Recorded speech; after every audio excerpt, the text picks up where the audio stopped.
আসসালামু আলাইকুম, welcome to শখের রান্নাঘর। আজ আমি আপনাদের কাছে নিয়ে এসেছি একটি সহজ রেসিপি, তা হলো হালিম মিক্স। ঘরে থাকা কয়েকটি উপকরণ দিয়ে আমরা আজ এই হালিম মিক্সটা বানিয়ে নেব।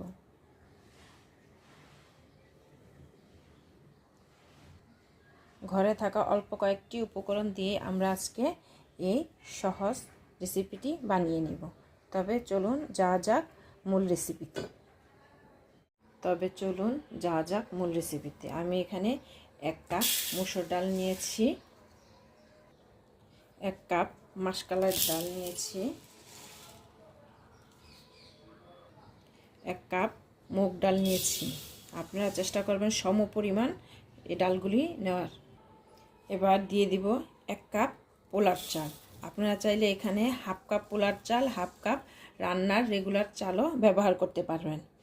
আমি আজকে 3 পদের ডাল দিয়ে বানিয়ে দেখাবো আপনাদেরকে, আর একটা চাল দিয়ে। আপনারা চাইলে এখানে আরও 4-5 পদেরও ডাল মিশিয়ে নিতে পারেন। আমার ঘরে যা আছে আমি তা দিয়ে আপনাদের আজকে দেখাই দিব। এবার আমি নিয়ে নিব হলো গম। আমার গমটা এখানে ভাজা, মাসকলাইর ডালটাও ভাজা, মুগ ডালটাও ভাজা। আপনারা কাঁচা নিলে অবশ্যই এগুলিকে একটু ভেজে নেবেন। তবে গমটা সব কিছু থেকে পরিমাণ মতো একটু বেশি দিবেন। আমি 1.5 কাপ গম দিয়ে দিলাম।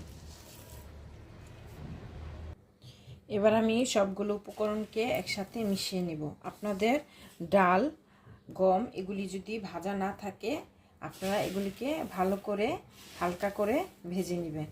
এগুলি আমি বাজার থেকে এনে ধুয়ে পরিষ্কার করে নিয়েছি। আপনারা অবশ্যই বাজার থেকে এনে ভালো মতো পরিষ্কার করে নেবেন।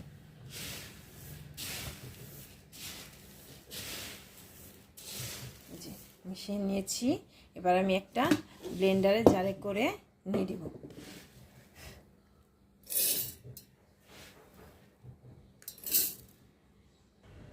দেখুন, এই যে আমার হয়ে গেছে হালিম মিক্স। আমি যে রকমটি চেয়েছি আমার ঠিক সেই রকমটি হয়ে গেছে। আমার ব্লেন্ডারটি যেহেতু আলহামদুলিল্লাহ মাশাআল্লাহ অনেক ভালো, সেহেতু আমার এটাকে চেলে নিতে হয়নি। আপনারা চাইলে আপনাদের ব্লেন্ডার যদি একটুই হয় তাহলে আপনারা এটাকে চেলেও নিতে পারবেন।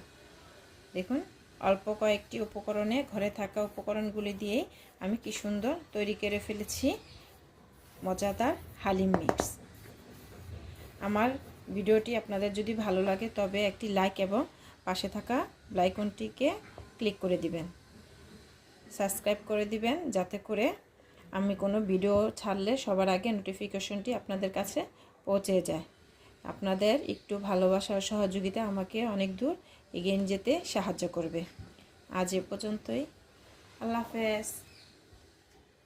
দেখুন, আমার এই যে ব্লেন্ডার করা হয়ে গেছে।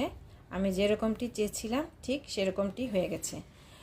আমার ব্লেন্ডারটি যেহেতু মাশাআল্লাহ আলহামদুলিল্লাহ ভালো, সেহেতু আমাকে এটাকে চেলে নিতে হয়নি। আপনাদের প্রয়োজনে আপনারা এটাকে চেলেও নিতে পারেন। বড় বড় গুটি গুটি বড় বড় দানা থাকলে আপনারা এটাকে চেলে নেবেন। দেখুন, আমারটার মধ্যে কোনো বড় দানা নেই, তাই আমি এটাকে আর চেলে নেব না। আমার ভিডিওটি যদি আপনাদের কাছে ভালো লাগে তবে একটি লাইক এবং সাবস্ক্রাইব করে দিবেন, পাশে থাকা বেল আইকনটিও ক্লিক করে দিবেন, যাতে করে আমি কোনো ভিডিও আপলোড করলে সবার আগে আপনাদের কাছে নোটিফিকেশনটি পৌঁছে যায়। আপনাদের একটি লাইক এবং সাবস্ক্রাইবে আমাকে সামনে এগিয়ে যেতে সাহায্য করবে। আমরা অনেক কষ্ট করে ভিডিও তৈরি করি, আপনারা সবাই না টেনে ভিডিওটি পুরার দেখবেন, তবে আমার মতো এভাবে তৈরি করতে পারবেন। আর যদি ভিডিওটি কেটে কেটে দেখেন তবে আপনাদের রেসিপিটি পুরা সম্পূর্ণ নাও হতে পারে। আজ এ পর্যন্তই, আবার আগামী কোনো ভিডিওতে আপনাদের সাথে দেখা হবে। আসসালামু আলাইকুম।